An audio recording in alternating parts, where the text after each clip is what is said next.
here we go. Still from Italy. It's not my usual office in LA, but that's the beauty of what I do. I can have great conversations with a lot of people, and I don't need to be together with them. Although I have to say, my guest, I think I was close enough a couple of weeks ago because I was actually in Sweden. I was in Stockholm, and that's where he's connecting with us. His name is Mats Larsson, and we're going to talk about one of the few books that he wrote throughout the years.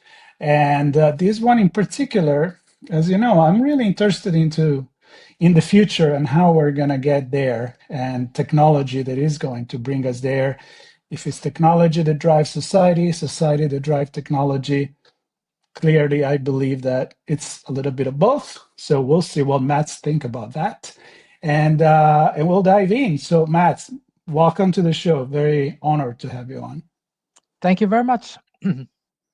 So let's start with you, and then we'll put the futurist hat on, and we're going to talk about the things that you experience, the thing that is your career, and the things that you like to talk about. So, but first of all, who is Mats? Well, I'm a business consultant since 30 years, and I've been working with business strategy in a very diverse range of industries. I've been working as a project manager for IT system implementations and change management projects in big companies, but also in a large number of small companies. So I have a very diverse type of experience from various business settings. Very cool. But it sounds to me that you're focusing, at least on this book and other books that you wrote before, into mobility and electric mobility. But, Yes. but I guess you also look at it from many different angles. So we're gonna have a nice view on how things work. And I have to start with one thing that really stood out for me, which is how we're going to build the future. And I saw the note that say, first of all, we need to admit that we do not know exactly how to build the future, and then we need to start building it. So I guess it's kind of like the haha moment that we don't really know, and that makes sense to me from a philosophical perspective. But why did you highlight that in kind of like the synopsis of the book? Well, we have certain methods that have been used before to develop new technologies, to implement them, and to see them grow on a large scale. And we've used various tools in various situations as countries. I write a lot about the Apollo program and the development of computers and development of the internet. And it's in those projects and programs there were years and years of large scale investments and large scale financing by the US government. And that was necessary because these technologies they didn't exist when the US government realized we need computers, we need an internet, we need an ARPANET, as it was first called, the technology. We need to go to the moon. And John F. Kennedy said, I'll challenge the nation to send a man to the moon and bring him safely back to Earth, and all that. And these programs initiated large-scale technology development in those areas, and they were necessary. Without them, we wouldn't have space technology today. We wouldn't have had the computers in the form that we do have now. We might have had computers, but they wouldn't have been as advanced if the US government hadn't made these huge investments in the early development. So we know that, but we've also seen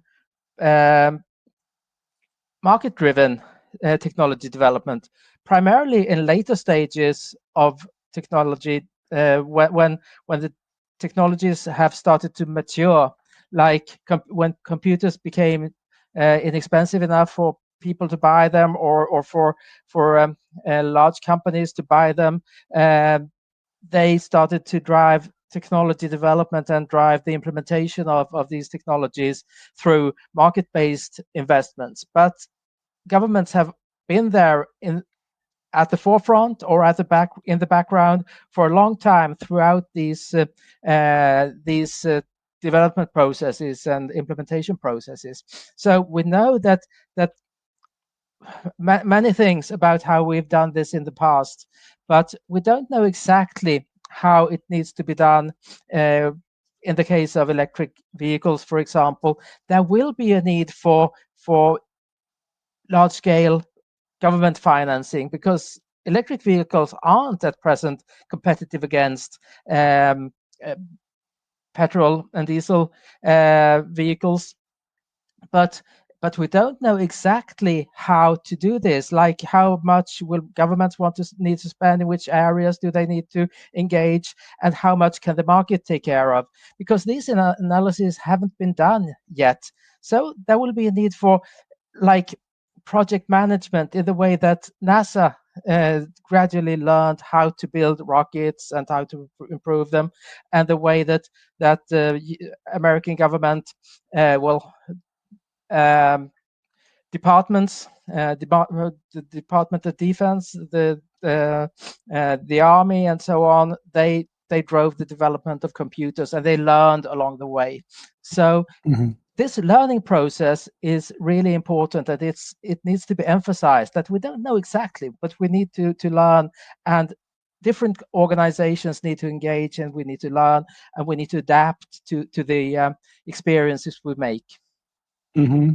Now, that's a great point. I'm actually a very big fan of NASA in general. I've read many books on the Apollo project and the whole race to space. So, one of my thoughts when you're describing this is how not only the government itself is necessary. I mean, the investment in the Apollo program and the Mercury problem were, I mean, enormous. Even the space shuttle program itself, that allowed to then do many things to the International Space Station and the Hubble telescope and all of that.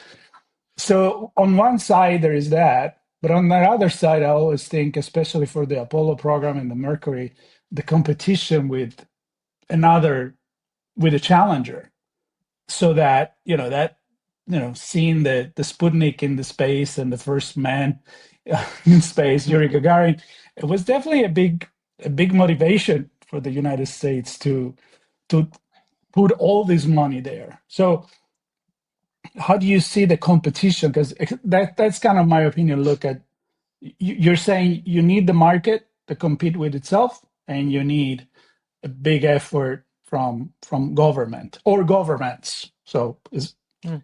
Yeah, competition is really very important, and competition may be present in different ways, like one country competing against another, uh, and or companies in a country competing right, against each other. It's not. I mean, government financing is not about financing the growth of one single company and promoting and well, giving a lot of money to them in order to make them right. grow. To one It's it company, that's no good. no, no, exactly. It's about getting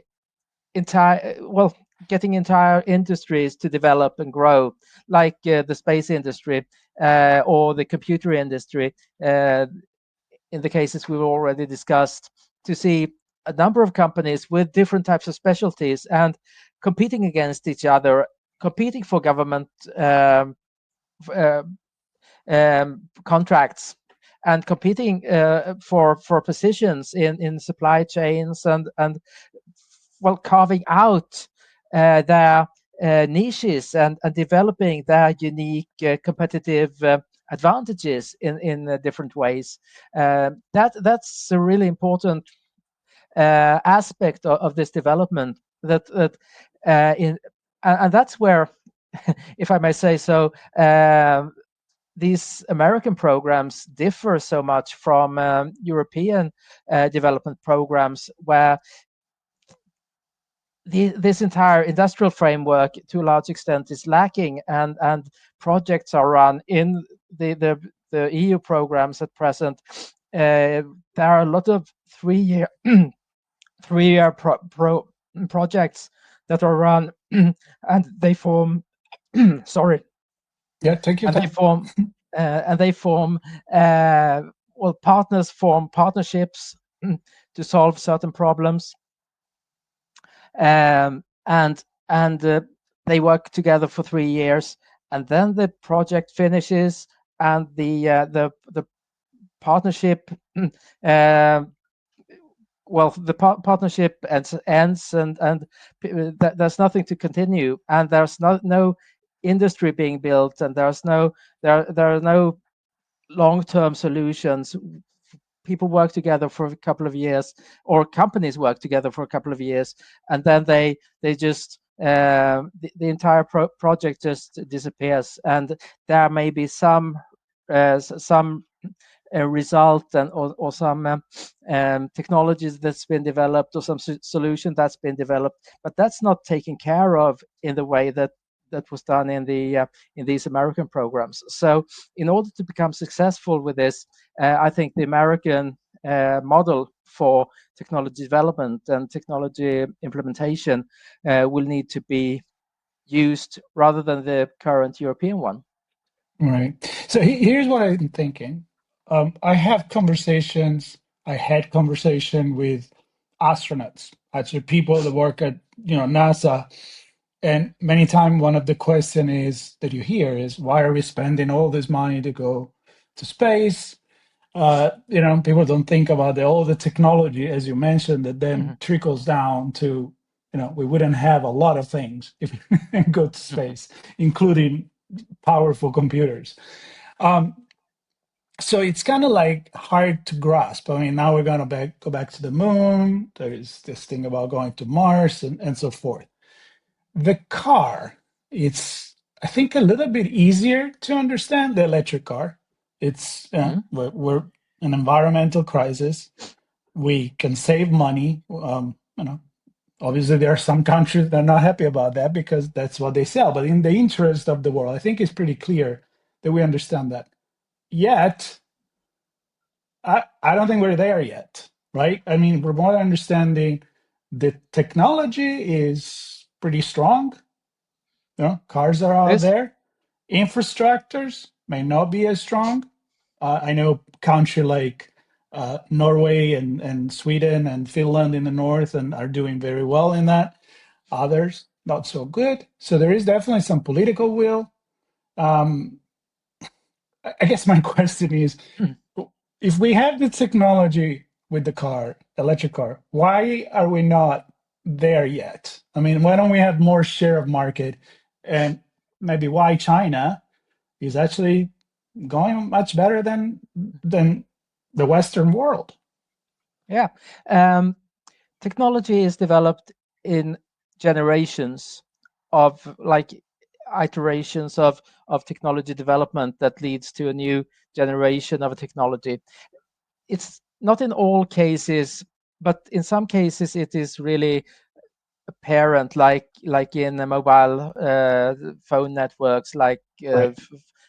third generation, fourth generation, fifth generation of mobile technology, and there's a standardization around each generation. But in a lot of areas, it's not been as obvious. But if we look at the computers, uh, they were mainframe computers, really big machines that at first took up a whole room, and then they became smaller and smaller, and became, after 10, 20 years, mini computers. Uh, and well, we've seen the development continue, so that we now have smartphones and PCs, um, that are more powerful than even the biggest mainframes 20, 25 years back. So, but in also in the area of um, electric vehicles, there are generations of technology, and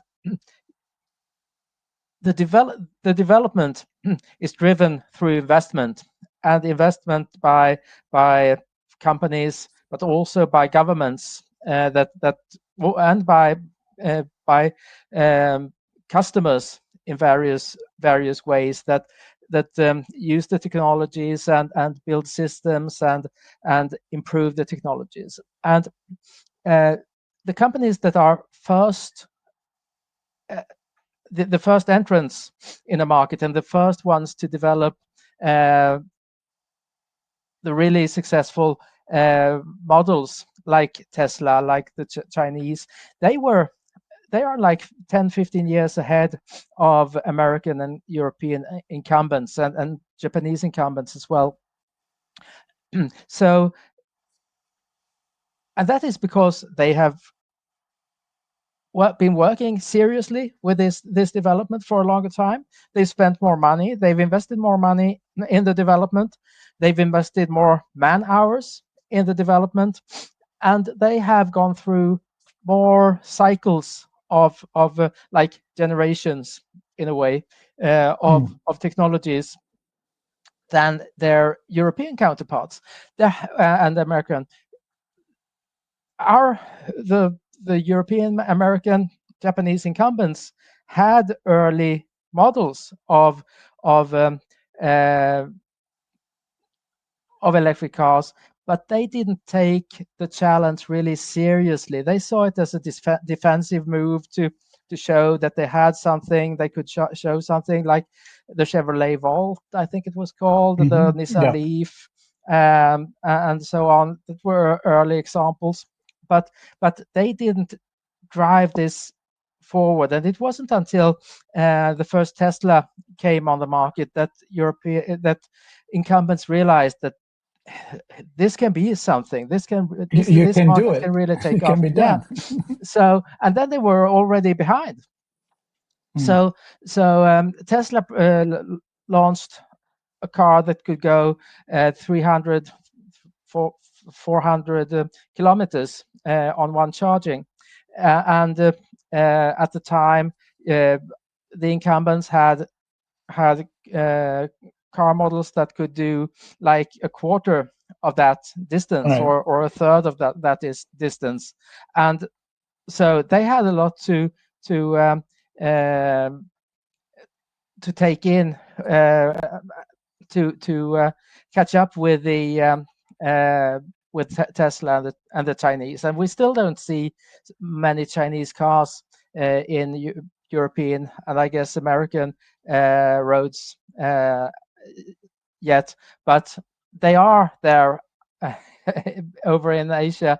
And if they start to become accepted in Europe and in the US, uh, they're likely to take over a substantial share of the markets, because they are uh, many of the car models are said to be of high quality, and they are inexpensive and so on. And you can only achieve that, well, good and inexpensive products, by investing a lot of money. So what European and American incumbents need to do is to speed up investment. And they need to have a lot of customers demanding their products. But that's difficult because customers want, well, high quality and products that are affordable, and that provide value for money, compared to what they have to pay. And in that sense, Tesla and Chinese producers seem to be ahead. So incumbents are in a really difficult situation where they need to catch up, but they don't have the market volumes necessary to make all the investments viable for them. Mm. So, on my perspective, uh, going electric is inevitable. Sometimes I think maybe the big mistake, and This is just my personal opinion from what I see around the world. Maybe going hybrid would have been a better first step. Thinking like, people are scared, they don't have gas, they don't have Mhm. electricity to recharge, it take too much time. At least we could have, double the mileage on a car or and do something about it. But we decided to just, I guess, go all the way. Now I heard that Toyota, for example, didn't really invest as much in full electric, and they probably believe more in hybrid. But my question for you is it really inevitable, like I think, that electric is the future? Or I don't know, are we just following a dream? Are they major obstacles to it? Well, um, we need to develop some new type of vehicle, and they need to be driven on a new type of fuel, because um, oil is a finite resource, and we are looking at the situation in the years ahead, that where oil may we may need reach the peak in oil production, and oil volumes may start to decline. So we don't know exactly when that will happen, but at some point it will happen, and at that time it's a really good idea to have some So, other another technology plan, a plan that B? yeah that has started to grow. Not only like having a new technology on the back burner, it really needs to take off so that we can implement it on a large scale. So it's not only because of global warming and carbon dioxide emissions.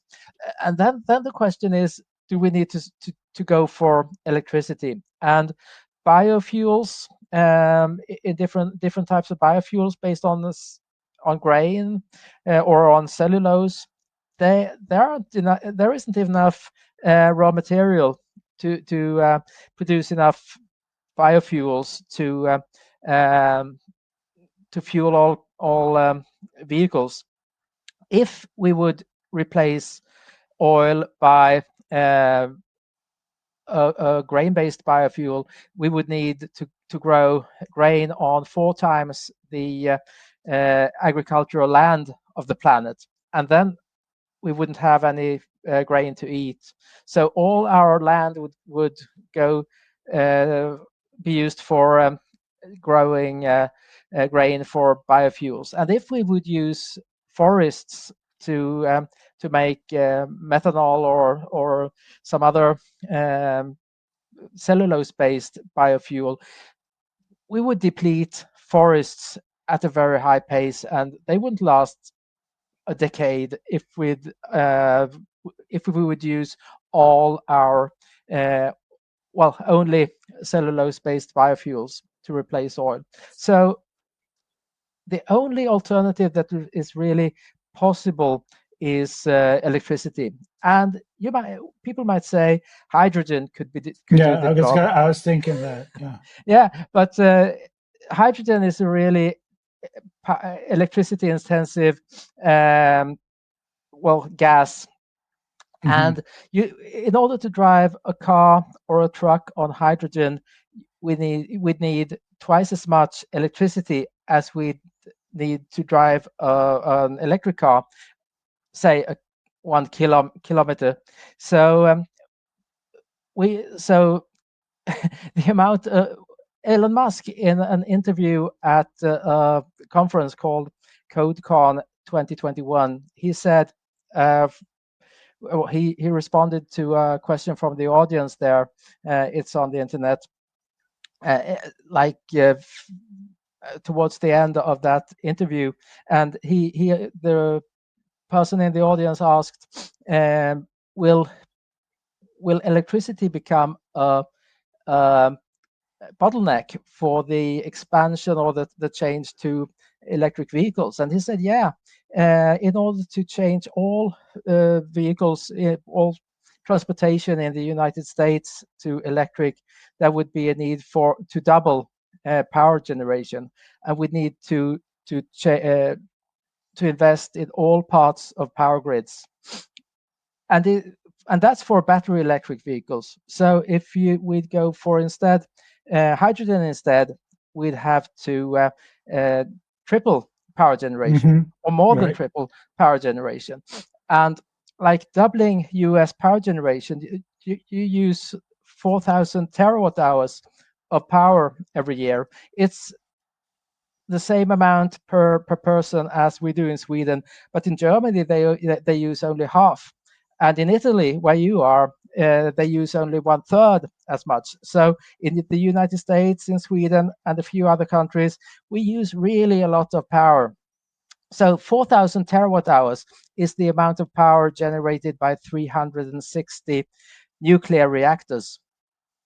So and like it'll be really difficult to require really big investment to uh, build that power generation resource in the United States, or in Europe. We need something like 140 nuclear reactors, or the equivalent in wind turbines or solar.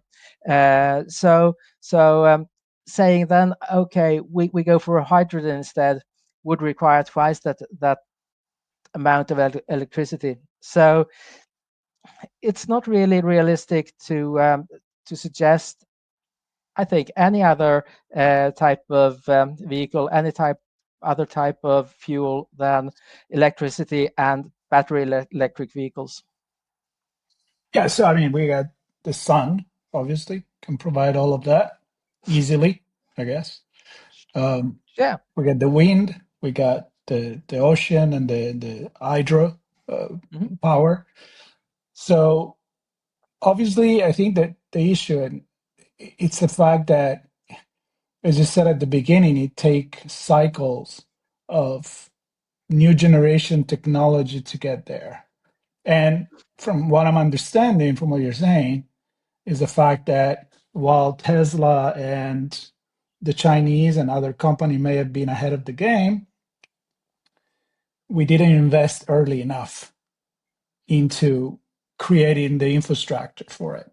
And that includes the energy creation. And I'm kind of like recapping what we've discussed so far.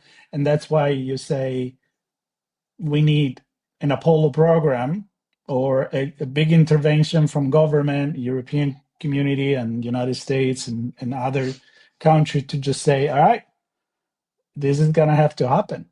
So Mm. we got to funnel money in there. Am Yeah. I kind of summarizing the idea for our audience and myself? Yes. Yes. Absolutely. I mean, the Apollo program is an excellent example because, well, when President Kennedy challenged the United States to send a man to the moon, NASA realized very quickly they'd been working on the Space Task Group had been working on these things since 1958 when President Eisenhower started the Space Task Group, and that merged into NASA. And the, NASA realized very quickly that it's not only about building a rocket. Hmm. There's a need for a lot of different things. There's a need for a moon lander. There's a need for a space center in Houston.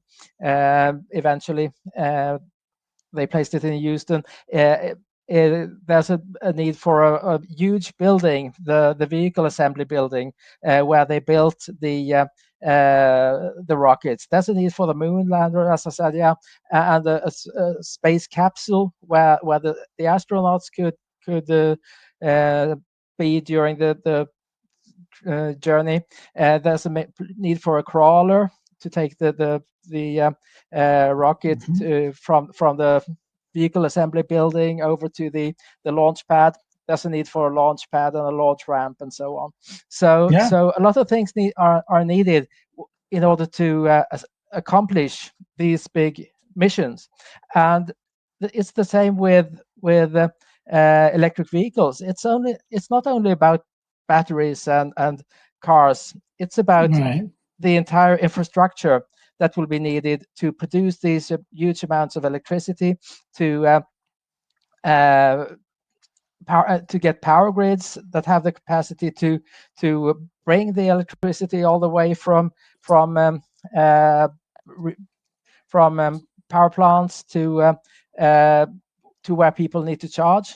And regardless of where you are, uh, whether you are at the beach or whether you are in the mountains skiing, or whether you're um, well at work or at home, you will need to have a charger nearby so you can charge your vehicle whenever you basically need it. So so there's this need for uh, infrastructure, but there's also a need for a huge number of people who with the right competence to build all these things, and I call them um, electrification strategists and Mm. electrification architects. So in order to build these systems, uh, there will be a need for these type of competencies that are almost not present um, today yet, because people focus on, like, we need to build electric cars, we need to develop batteries, we need to develop charging posts, and we need to install them and so on. But there are very few people with the uh, knowledge of how to build these systems and how to, like, build. Of course there are people who know how to build power grids, but there are very few people who understand how to build power grids that can distribute enough electricity to, say, a logistics area in a city where, like, a couple of thousand vehicles come every day to load and unload, and they need to be charged on a daily basis in order for large scale to logistics to work on a large scale. So there are a lot of types of competence also that needs to be built, um, and alongside the development of infrastructure, cars, and so on. So uh, there, like, just like in the Apollo program, there is a need for very diverse types of competencies, very diverse types of resources, and a lot of expansion way beyond what is planned at present. Right. I want to finish this as we're hitting the time with adding one more, and I want your opinion on that. Um, one more piece to the puzzle, which, from my perspective, is also the the consumer, right? The cultural change, right? That we need to have. I don't think, honestly, that the electric car had doesn't have the support that, for example, the Apollo program had. Politically speaking, I mean, people were, let's do this in the United States. Yeah. For the electric car, I feel like they haven't really given, yeah, a few economical incentive, but not enough reason. They didn't make it as cool as it should be, as exciting. And then maybe there is a moment where we do need all to change our habits. If it's gonna take, I mean, now you can recharge a car within 20 minutes. Mm. The Yeah. earlier car will take the all night long, right? And so what I'm saying is, yes, political will, investment in infrastructure, technology, but also we need to come together as a society. It's about society and technology, this podcast, to Mm. make it happen. And your cat too. Yes. For people listening, we just had a cat. So what is your thought on that? Do you touch that on the book, that kind of like how the consumers can make a change? Yeah, I think so. Uh, I think an important aspect is that society is really different today compared to how it was in the 1960s or True, 1970s. for sure. There are much more going on, and many more. We've become used to new technology, and we expect it to Mm. just, like, being developed without us noticing, and Mhm. like we Yeah, get new gadgets all the time, and yeah. they're getting increasingly inexpensive. So, and we don't need to think about that.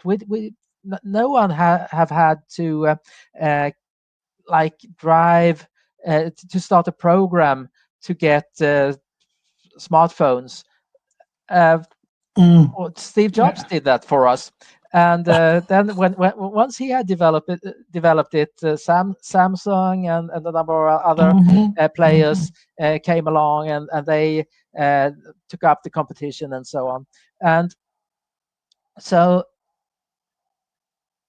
I mean, we're really spoiled with new technologies, and people expect uh, like here in Europe, the EU, they probably think that well, we just need to make a decision, and we just need to ban the sale of new petrol and diesel cars from 2035, Mm. and then everything else will fall into Mm. place along the way, and we'll have this, and we can just ban it, and we don't need to bother, and we can phase out diesel trucks. Uh, just reduce the amounts of emissions allowed, and we can find the truck makers that if they don't sell enough trucks as they have decided to do. So, but it's not that easy because the computers and the smartphones, they've been really it's a mature technology, and they're really inexpensive, and they're really useful in many ways, and they change our lives in many ways. So, but electric cars, they don't. They say it simply do the same job as your existing gasoline Hmm. car, or an electric truck.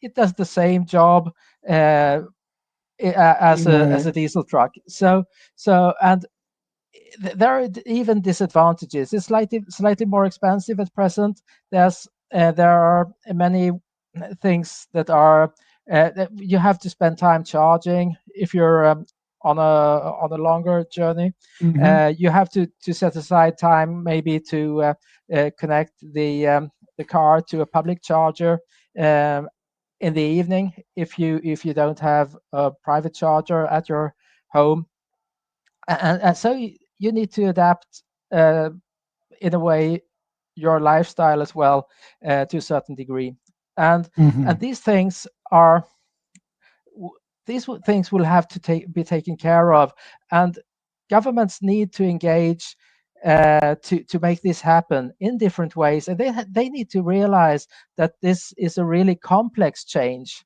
It will Hmm. and it will require very big investments. We're talking about huge amounts of electricity, and we've only seen a little. I mean, where you are in Italy, I suppose there aren't so many electric cars uh, yet. Mm-mm. In most countries, uh, There are a there lot are in LA. In Los yeah, Angeles, there are there a are lot. You know absolutely why? Because it's yeah, cool. It's yeah, a cool thing. right.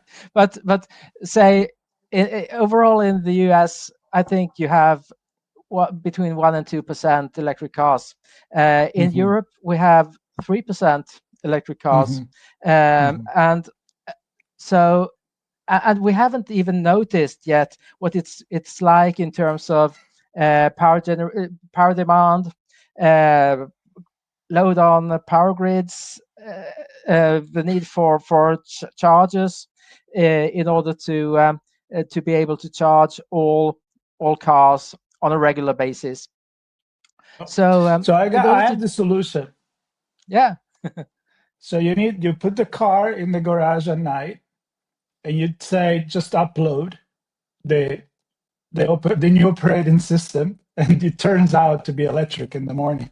So I mean, when you mentioned the phone, it kind of make me laugh in my mind because you go to an iPhone, you just download the new operating system, and now you got Apple Intelligence, and yeah, like you said, I mean, it really made me think in that way. Like, that's right, people just don't do anything anymore.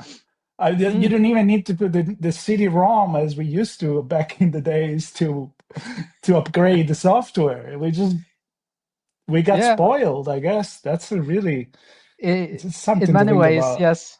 In many ways, we're really spoiled, and we really need to realize, but both people in general, but also business leaders and key leading politicians need to realize that changing a really cost-effective system of transportation to a new type of, well, more expensive initially, and the less developed type of transportation system is not in any way uh, like changing or implementing smartphones or PCs. Right. It's really a big difference.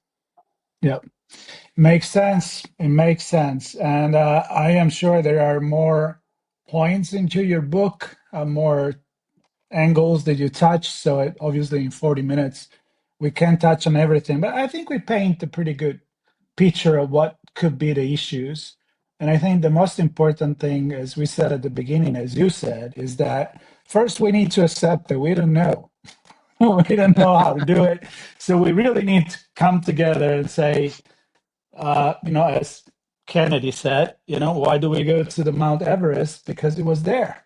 And we wanted to do it and then figure out why. And also, that's how we ended up going to the moon. So I think we need to be humble and not expect, as you said, that everything just happened. Because, yeah, maybe that's how used to technology we have become. We don't even know Mm. how it works, No, no, anymore. no. There are a lot of aspects that we need to discover. Yep.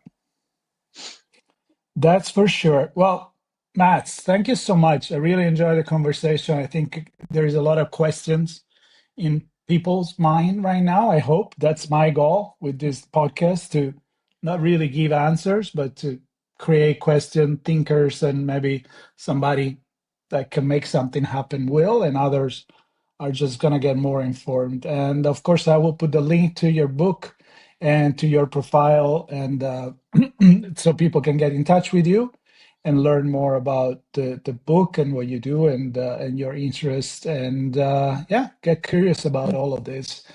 And as far as I'm concerned, there's going to be more episodes that talk about technology and society and the other way around. So I invite everybody to stay tuned and hit subscribe, stay with us. And Matt, thank you so much. Thank you, Marco. I Take care, really enjoyed everybody. being on your show. Thanks. Thank you. I did too. I hope the audience did as well. I'm sure they did. So stay tuned for more.